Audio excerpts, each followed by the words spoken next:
بسم الله الرحمن الرحيم واعبد ربك حتى يأتيك اليقين. وقال تعالى والذين إذا فعلوا فاحشة أو ظلموا أنفسهم ذكروا الله فاستغفروا لذنوبهم ومن يغفر الذنوب إلا الله ولم يصروا على ما فعلوا. وقال النبي صلى الله عليه وسلم إذا مات الإنسان انقطع عنه عمل إلا من ثلاث: صدقة جارية أو علم ينتفع به أو ولد صالح يدعو له أو كما قال عليه الصلاة والسلام. معزز حاضرین، انتہائی قابل قدر محترم بزرگوں، رمضان المبارک کا مہینہ ابھی بہت جلد ہم سے رخصت ہوا. یہ اللہ تبارک و تعالیٰ کی نعمت کی شکل میں ہمیں عطا ہوا تھا. بہت بڑی نعمت تھی اللہ تعالیٰ کی. سلف صالحین 6 مہینہ پہلے سے جس مہینے کا انتظار کرتے تھے اور جس اہتمام کے ساتھ رمضان المبارک کے مہینے کو گزارتے تھے، ہمیں اس کی اہمیت کا پتہ نہیں. پہلے ایک حدیث سناتے ہیں جو ابن ماجہ میں ہے. نبی کریم صلی اللہ علیہ وسلم نے فرمایا کہ 2 صحابی تھے. پہلے وہ دونوں آئے آپ صلی اللہ علیہ وسلم کے پاس. دونوں ایک جگہ کے رہنے والے تھے. حضرت کے ہاتھ سے دونوں ایمان لائے. اس میں ایک صاحب جو تھے وہ عبادت کے معاملے میں تھوڑا آگے رہنے والے تھے، آگے بڑھنے والے تھے، اور دوسرے صاحب عبادت کے معاملے میں سستی کرنے والے تھے. ان سے زیادہ آگے بڑھنے والے نہیں تھے. جو پہلے والے عبادت میں آگے بڑھنے والے تھے، ایک غزوے میں گئے اور غزوے میں انہیں شہادت نصیب ہوئی. اللہ کی راہ میں وہ شہید ہو گئے. دوسرے صاحب 1 سال اور زندہ رہے اور اپنی طبعی موت مرے. حدیث کے راوی ہیں سیدنا طلحہ رضی اللہ تعالیٰ عنہ. وہ کہتے ہیں کہ ہم نے خواب دیکھا اور خواب میں ہم کیا دیکھتے ہیں کہ بعد والے جو عبادت کے معاملے میں پیچھے رہنے والے تھے، جنت میں ان کو پہلے داخل کیا گیا، اور وہ صاحب جو عبادت کے معاملے میں آگے رہنے والے تھے، جنت میں ان کو بعد میں داخل کیا گیا. اور طلحہ رضی اللہ تعالیٰ عنہ سے فرشتے نے کہا آپ ابھی جائیے، ابھی آپ کا ٹائم پورا نہیں ہوا ہے. صبح حیران ہوئے، صحابہ سے اس کا تذکرہ کیا. یہ بات اللہ کے رسول صلی اللہ علیہ وسلم کو معلوم ہوئی. آپ نے فرمایا کہ آپ لوگ تعجب کیوں کر رہے ہیں؟ اس میں تعجب کی کیا بات ہے؟ فرمایا صحابہ نے اللہ کے رسول، جو آدمی نیکی کے معاملے میں آگے بڑھنے والا ہے، جنت میں اس کو بعد میں داخل کیا جا رہا ہے، اور جو آدمی نیکی کے معاملے میں پیچھے رہنے والا ہے، جنت میں اس کو پہلے داخل کیا گیا. کیا معاملہ ہے؟ فرمایا آپ صلی اللہ علیہ وسلم نے کہ آپ بعد والے جو نیکی کے معاملے میں پیچھے رہنے والے تھے، 1 سال اور لمبی زندگی ان کو نہیں ملی. 1 سال لمبی زندگی ان کو ملی، اور اس 1 سال میں رمضان کا مہینہ پا لیے. اس رمضان کے مہینے کے پا لینے کی وجہ سے پہلے والے سے اور پہلے والے کی ان کے درجے میں، فرمایا اللہ کے رسول صلی اللہ علیہ وسلم نے، وہ دوری ہے، دونوں کے درجے میں وہ فاصلہ ہے جو آسمان اور زمین کے بیچ میں فاصلہ ہے. تو ایسا محترم مہینہ ملا تھا، ایسا مقدس مہینہ ہمیں عطا ہوا تھا، لیکن یہ مہینہ ہماری تربیت کا تھا. رمضان المبارک کے مہینے میں عبادت کی گویا تربیت ہوتی ہے، صبر کا، شکر کا. رمضان المبارک سے ہم نے سیکھا کیا؟ رمضان المبارک نے ہمیں سبق دیا صبر کا، اور صبر کی 3 قسمیں ہیں. ایک صبر کا مفہوم ہے صبر علی الطاعہ، نیک کام کرنے پر جو دشواری پیش آئے، نیک کام کرنے پر جو تکلیف ہو، اس تکلیف کے اوپر جمع رہا جائے، صبر کیا جائے.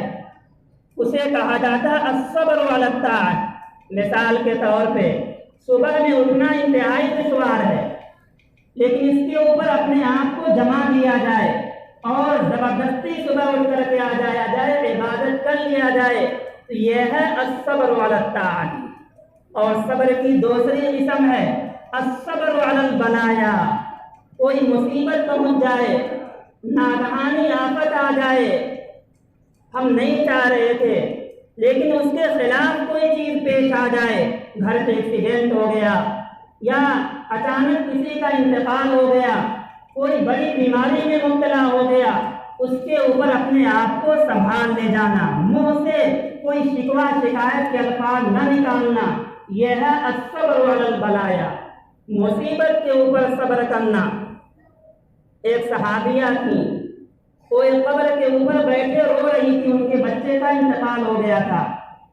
آپ صلی اللہ علیہ وسلم کا گزر ہوا، آپ نے انہیں تلقین کی صبر کرنے کی، انہوں نے کہا پہچان نہیں پائی، انہوں نے کہا اگر آپ کے بیٹے کا انتقال ہوا ہوتا تو ہم دیکھتے کتنا آپ صبر کرتے ہیں۔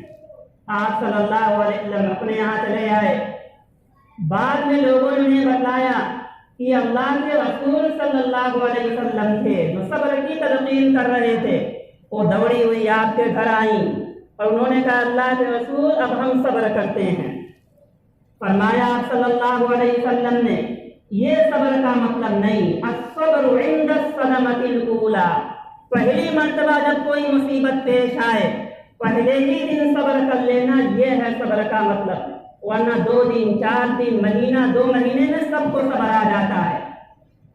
تو صبر کی دوسری قسم ہے صبر علی البلایا، صبر کی تیسری قسم ہے صبر علی المعصیہ، گناہ کا کام کرنے کی طبیعت کر رہی ہے لیکن گناہ کا کام نہ کرنا، اس پر اپنے آپ کو جما لینا کہ ہمیں یہ گناہ کا کام نہیں کرنا ہے، ثابت قدم رہنا، یہ ہے معصیت کے چھوڑنے پر صبر کرنا، نیکی کے اوپر جما لینا، یہ صبر کی تیسری قسم ہے۔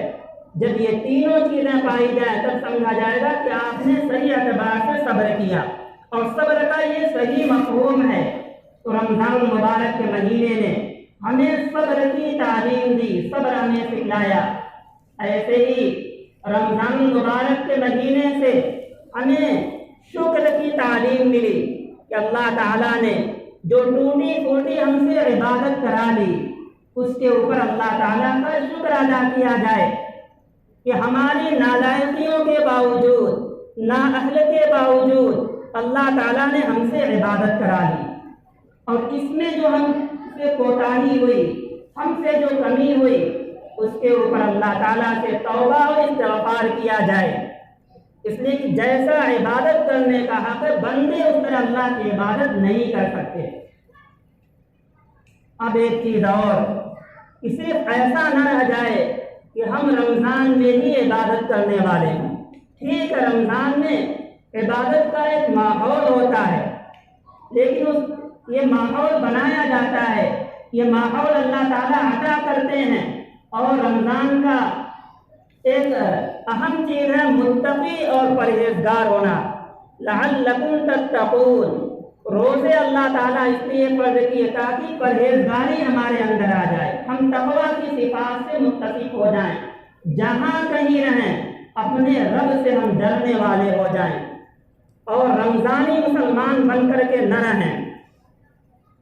من کان یعبد رمضان فإن رمضان قد مضى، جو شخص رمضان کی عبادت کرتا تھا، صرف رمضان المبارک کے مہینے میں اسے توجہ ہوئی قرآن کریم کی تلاوت کی، صرف رمضان کے مہینے میں اس طرف توجہ ہوئی نماز پڑھنے کی، صرف رمضان المبارک کے مہینے میں توجہ ہوئی روزہ رکھنے کی اور عبادت کرنے کی، اور جہاں رمضان کا مہینہ گزرا وہاں ویسے ہی ہو گئے جیسے کہ اللہ تعالیٰ کی عبادت ہی نہیں کرتے، عام دنوں کی طرح سے گزارنے لگے۔ تو فرمایا گیا من کان یعبد رمضان، جو رمضان کی عبادت کرتا تھا، رمضان تو چلا گیا لیکن اللہ تعالیٰ نہیں گئے۔ اللہ تعالیٰ ہمیشہ سے ہیں، ہمیشہ رہنے والے ہیں، ہمیں ہر حال میں اللہ تعالیٰ کی عبادت کرنی ہے۔ اللہ تعالیٰ ہر حال میں موجود ہے، اللہ تعالیٰ کی عبادت کے لیے نہ کسی زمانے کی قید ہے، نہ کسی وقت کی قید ہے، نہ کسی جگہ کی قید ہے۔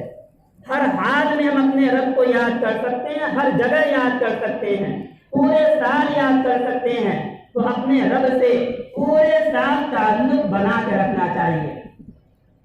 جامع ترمذی میں نبی کریم صلی اللہ علیہ وسلم کا یہ فرمان ہے، آپ نے فرمایا کہ وہ بندہ جو مصیبت میں ہم سے مانگتا ہے، اگر کوئی شخص چاہے کہ مصیبت کے وقت اس کی دعا سنی جائے، مصیبت کے وقت اس کی پکار سنی جائے، تو فرمایا آپ صلی اللہ علیہ وسلم نے جب وہ خوشحال ہو، جب اسے آرام پہنچے، آرام کے زمانے میں بھی اپنے رب سے مانگتا رہے۔ جب آرام کے زمانے میں، راحت کے زمانے میں اپنے رب سے وہ مانگتا رہے گا، کبھی اگر یہ مصیبت میں پھنس جائے گا، کبھی تکلیف میں پھنس جائے گا اور ایسے وقت اللہ تعالیٰ کو پکارے گا تو اللہ تعالیٰ اس کی پکار کو سنیں گے۔ اس لیے کہ اسے کہا جاتا ہے یہ مطلبی بندہ ہے کہ جب مصیبت پہنچے تو اپنے رب کی طرف چلا آئے، اور جب آرام پہنچے تو اللہ تعالیٰ کو چھوڑ دے، اللہ تعالیٰ سے اپنا تعلق قائم نہ کرے۔ ایسے بندے کی دعا اللہ تعالیٰ نہیں سنتے۔ کہا جاتا ہے یہ تو مطلبی بندہ ہے، جب مصیبت پڑ رہی تب ہمارے پاس آ رہا ہے۔ مصیبت میں بھی اللہ تعالیٰ کو پکارا جائے، خوشحالی میں بھی اللہ تعالیٰ کو پکارا جائے، یہ اصل مومن کی علامت ہے، یہ اصل مومن کی پہچان ہے کہ وہ ہر حال میں اپنے رب سے اپنا تعلق استوار کیا رہتا ہے، مضبوط کیا رہتا ہے۔ اور ابھی اللہ تعالیٰ عبادت کی جو توفیق عطا کیے ہیں، اگر اس وقت ناقدری کی گئی، پھر ایک ایسا وقت آ جائے گا کہ ہم عبادت کرنا بھی چاہیں گے، نہیں کر پائیں گے۔ ہم نیک عمل کرنا بھی چاہیں گے، نیک عمل نہیں کر پائیں گے۔ ابھی موقع فراہم ہے، ابھی موقع ہے، تو اس موقع کی قدر کی جائے۔ اللہ تعالیٰ نے صحت دی ہے، قوت دی ہے، جوانی جیسی نعمت ہے، ان نعمتوں کی قدر کرنی چاہیے۔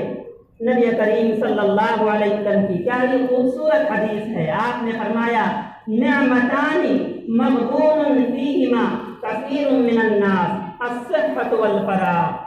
دو نعمتیں ایسی ہیں کہ اکثر لوگ اس میں دھوکے میں ہیں، اور اسی دو نعمت الصحۃ والفراغ۔ پہلی نعمت صحت کی کہ اللہ تعالیٰ نے صحت عطا کی ہے، اس نعمت کے لوگ قدر نہیں کرتے۔ آج نیک عمل کر لیں گے، کل نیک عمل کر لیں گے، انتظار کرتے ہیں، انتظار کرتے کرتے ایک ایسا وقت آ جائے گا کہ بیماری میں انسان مبتلا ہو جائے گا، پھر نیک عمل کرنا بھی چاہے گا، نہیں کر پائے گا۔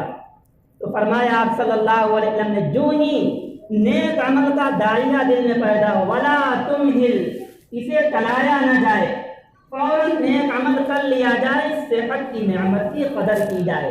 اور دوسری نعمت ہے فراغت کی، کہ ابھی ٹائم ہے، ابھی اللہ تعالیٰ نے چانس دیا ہے، موقع دیا ہے، کہیں ایسا وقت آ جائے کہ ہم نیک عمل کرنا چاہیں، گورنمنٹ کی طرف سے پابندی عائد کر دی جائے۔ اور بہت سارے ملک ایسے ہیں، ان لوگوں نے ناقدری کی، حکومت کی طرف سے پابندی لگا دی گئی، اب وہ کھلا نہ نیک عمل کر سکتے ہیں، نہ کھلا قرآن کریم کی تلاوت کر سکتے ہیں، اس لیے کہ جب موقع فراہم تھا، جب موقع تھا تو اس کو ہاتھ سے جانے دیے۔ ایک واقعہ لکھا ہے کتابوں میں کہ ایک شخص تھا، وہ بازار جا رہا تھا، لوگوں نے اس سے ایک صاحب سے ملا، انہوں نے اس سے کہا کہاں جا رہے ہو؟ کہا بازار جا رہے ہیں، فلاں سامان خریدنا ہے۔ انہوں نے کہا انشاءاللہ کہو، انشاءاللہ بازار جا رہے ہیں، فلاں سامان خرید کے لائیں گے۔ تو کہا انشاءاللہ کی کیا ضرورت ہے، جیب میں پیسے موجود ہیں، بازار جا کر کے سامان خرید کے لے کے چلے آئیں گے۔ کہا ٹھیک ہے جاؤ۔ بازار گیا، راستے میں کسی نے اس کے جیب کو کاٹ لیا، اب وہ پریشان ہوا، کہا کاش کہ اسی وقت ہم انشاءاللہ کہہ لیے ہوتے۔ راستے میں جتنے لوگ ملتے سب سے انشاءاللہ کہتا تھا۔ پہلے والے صاحب کے پاس آیا اور ان سے کہا انشاءاللہ ہم بازار جا رہے تھے اور انشاءاللہ ہمارے جیب کو کاٹ لیا گیا، انشاءاللہ ہم کوئی سامان نہیں لائے۔ انہوں نے کہا انشاءاللہ کا کیا فائدہ ہے، جب وقت موجود تھا انشاءاللہ کہنے کا، اس وقت میں انشاءاللہ نہیں کہے، اب انشاءاللہ کا وقت کہاں ہے؟ ایسے ہی اللہ تعالیٰ نے آج وقت دیا ہے عبادت کرنے کا، کھلم کھلا عبادت کر سکتے ہیں، اذان دے سکتے ہیں، قرآن کریم کی تلاوت کر سکتے ہیں۔ آج اگر اس وقت کی قدر نہیں کی گئی، پھر ایک ایسا وقت آ جائے گا کہ ہم عبادت کرنا بھی چاہیں گے تو نہیں کر پائیں گے۔ جیسے وہ انشاءاللہ کہنا بھی چاہ رہا تھا تو اس انشاءاللہ کا کوئی فائدہ نہیں تھا۔ اس لیے اس وقت کی قدر کی جائے، اور جو جوانی کی نعمت ہے، اس جوانی کی نعمت کو برباد نہ کیا جائے، ضائع نہ ہونے دیا جائے۔ آپ صلی اللہ علیہ وسلم نے ایک صحابی کو قیمتی نصیحت کرتے ہوئے آپ نے فرمایا اغتنم خمسن قبل خمسن، 5 چیزوں سے پہلے غنیمت سمجھو۔ شبابک قبل حرمک، اپنی جوانی کو غنیمت سمجھو بڑھاپے سے پہلے۔ جوانی کی نعمت کی قدر کر لی جائے، اور وہ 7 لوگ جو عرش الہی کے سائے میں ہوں گے، ایسے دن جس دن کوئی اور سایہ نہیں ہوگا، ان میں وہ نوجوان بھی ہوگا جو اللہ تعالیٰ کی عبادت میں پلا بڑھا، اپنی جوانی کو برباد نہیں کیا، ضائع نہیں کیا، یاد الہی میں وہ اپنی زندگی گزارا۔ تو ایسے جوان کے لیے کل اللہ تعالیٰ کا خاص سایہ نصیب ہوگا جس دن کوئی اور سایہ نہیں ہوگا۔ سبعۃ یظلھم اللہ، 7 لوگ ایسے ہوں گے جنہیں اللہ تعالیٰ اپنا سایہ دے گا۔ اس میں وہ نوجوان ہوگا شاب نشأ فی عبادت اللہ تعالیٰ، جو اللہ تعالیٰ کی عبادت میں پلا بڑھا۔ اس لیے جوانی کی نعمت کی قدر کرنی چاہیے، اور یہ جوانی نعمت ہے، اس کے بارے میں سوال ہوگا نعمت کیسے ہے۔ ایک دوسری حدیث میں نبی کریم صلی اللہ علیہ وسلم نے فرمایا لا تزول قدم ابن آدم یوم القیامہ حتی یسأل عن 5 عن عمره فیما افنا، وعن شبابه فیما ابلا، وعن ماله من این اکتسبه وفیما انفقه، وماذا عمل فیما علم۔ ابن آدم کے، انسان کے قدم ٹلیں گے نہیں، اپنی جگہ سے ہلیں گے نہیں جب تک کہ 5 چیزوں کے بارے میں سوال نہ ہو جائے۔ پہلی چیز عن عمره فیما افنا، اپنی عمر کو کہاں خرچ کیے، اپنی عمر کو کہاں لگائے، ہماری طاعت میں اپنی عمر خرچ کیے یا نافرمانی کرتے کرتے اپنی عمر خرچ کیے، عمر کے بارے میں سوال ہوگا۔ اور عمر میں ساری چیزیں آ جاتی ہیں، بچپن کا زمانہ بھی آ گیا، عمر میں جوانی کا زمانہ بھی آ گیا، بڑھاپے کا زمانہ بھی آ گیا، لیکن آگے مستقل طور پہ نبی کریم صلی اللہ علیہ وسلم نے فرمایا وَعَنْ شَبَابِهِ فِيمَا أَبْلَى، کہ اپنی جوانی کو کہاں خرچ کیے، کن چیزوں میں جوانی کو لگائے۔ معلوم ہوا جوانی اللہ تعالیٰ کی مستقل ایک نعمت ہے۔ اسی لیے علامہ روم رحمۃ اللہ علیہ فرماتے ہیں در جوانی توبہ کردن شیوہ پیغمبری، وقت پیری گرگ ظالم نیشوت پرہیزگار۔